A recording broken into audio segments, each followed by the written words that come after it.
this presentation, we are going to try and show you the difference between the scope of profession and scope of practice. That is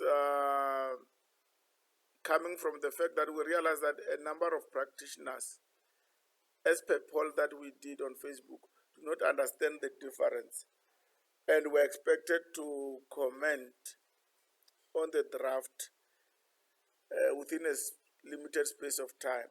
So we hope this short presentation will help you understand the difference between the two scopes. This is how we view it, and this is how we think we can best explain it to anyone. Scope of profession is the area covered by the profession as a whole. The whole area that nutrition talks about, that covers nutrition, will be part of the scope of profession for both dietitians and nutritionists. It is generally broad and has to be broad to allow for professional growth. It may even include areas that are not yet being practiced. The reason being that it should allow professional growth, and there could be areas that or machineries, areas that we haven't imagined them happening, or they are not yet being practiced, to be more specific, but they could be practiced in future. So they will be covered within the scope of profession.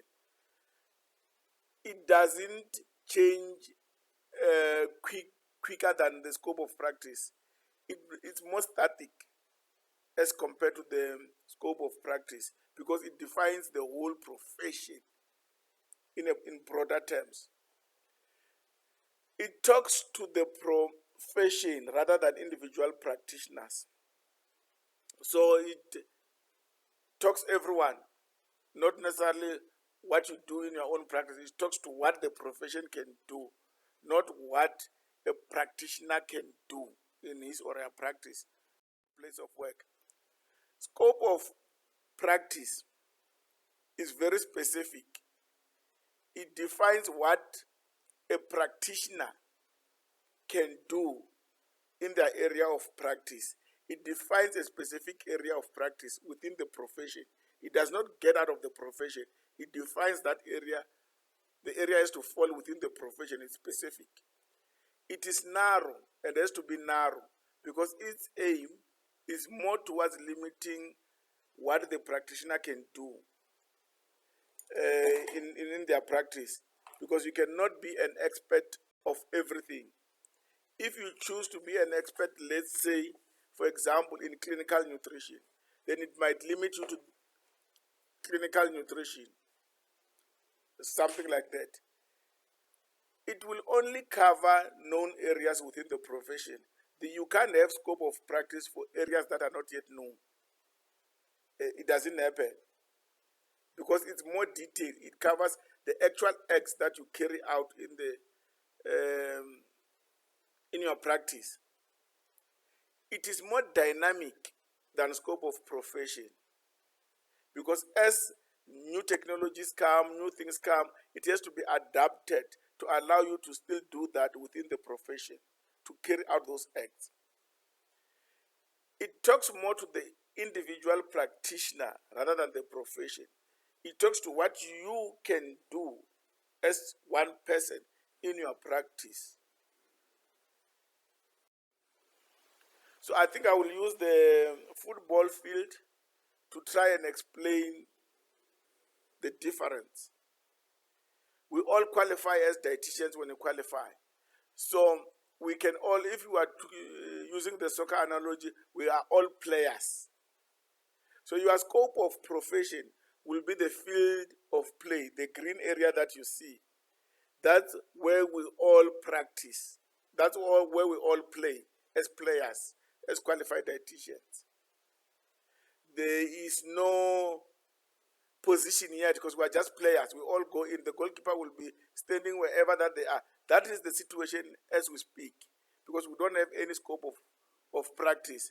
So a person can leave admin work if they maintain their registration with the council, a player dietitian who was doing admin work for 10, 20 years can leave that work today and go and do clinical. Nothing stops them because there is no defined rules or defined scope of practice. That's what it is now. A goalkeeper can score, whoever is just doing whatever they want. Now, with the scope of practice, you start giving those players positions within the field. You expect strikers to score. So your scope of practice for strikers will be you trap and check if you can score. Your main job is to score. So you will define what they need to do there, their acts. Just like now, with the proposed scope, you'll find that a food service dietitian is expected to do carry out food service related acts, not necessarily do everything in dietetics. A clinical person will be expected to do things that are clinical. As a middle fielder will be expected to carry acts. Their scope will be defining the acts that are relevant to their clinical work. Your community the same. The acts will be limited to their community work. I hope that explains a bit of the difference between the two. The scope of profession will be the field. It's the whole field that we play at. The scope of practice is the specific area within the field that we are playing at. The scope of practice will never be outside the scope of profession. You cannot play outside the field. You play within the field, but in specific areas. I hope that explains it better. So, what do they use scope of practice for? One, I've already explained it. Define your expertise within the profession. It limits the acts of a professional, and therefore it limits what professionals can bill for, what you can be paid for. You cannot, as a clinical dietitian who's now registered under this scope of practice of clinical dietitian, now wants to bill for cooking as a dietitian, unless if you want to bill for cooking as a caterer, that's something else. But you cannot claim that you should bill for cooking as dietitian, because now you are limited. As dietitian, you are a clinical dietitian. You do that is within your scope of practice. This point explains why the schemes and BHF are so interested in having the scope of practice developed for us. From their side, they want to limit what they can pay us. Hence, we need to really look at this document very well, the proposal very well. We support the development of the scope of practice because it's a fact. No one can do everything within the profession. There is no one who can claim to be an expert in food service, a very good researcher, a clinical expert, a community nutrition expert. One will have to choose one area and be an expert in and do well in it. So the draft scope, just to channel some of your comments. We have noticed that the language is not as consistent as we will want it to be. I mean, consistent with the language used at our work environment or practice environment, because we generally practice within the health within the health facilities, the health teams, medical teams. So we will prefer that the language be more consistent with that is being used in our practice environment.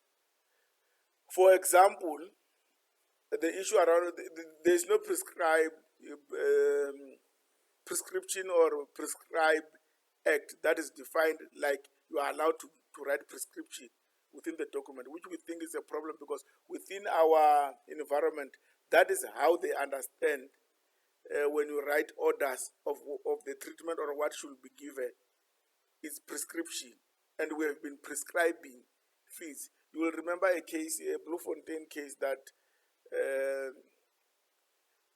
one dietitian was stopped from even prescribing SIP feeds because of the absence of the word prescription.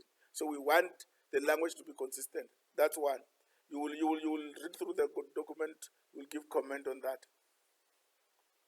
And we want that the document should give fair attention and consideration to all 4 areas of practice. For example, if you look at the community nutrition, when you are doing community nutrition, you will also be doing as the ABCD of nutrition. But they are not well defined under community nutrition. On the other side, they are well defined on clinical nutrition. We want that to also be there in community nutrition. Yes, there are things that will overlap in the 4 areas because it's all dietitians' work. Like with all the players in the field of play, they should all know how to trap and pass. So there are things, there are skills that and acts that will be common in all areas. 3, as you are putting together your comments, please take into consideration what the document will be used for in both private and public settings. In public, generally, it has to be used to define your area of work, your contracts and all that. In private, your job description in public, that's the word that I was looking for. In private, it will be used to limit the X that you can claim from schemes or you can bill a patient. So we have to make the document as detailed as possible so that we don't find other things that we do in practice being left out. Lastly, check the impact that the proposed changes will have on clients and just give a slide, even if you can send it to us, your understanding of whether this proposed change will result in the improvement of care and lowering the cost at lower cost or same cost, or it will increase the cost, worsen the care. I think those are the things that you need to look deep into as you think. Unfortunately, because in our case we never had scope of practice, you'll have to be more imaginary in doing that. But also as association, what we'll also want you to look at is, will it give more opportunities? We think it will. We think it should give more opportunities. Thank you. We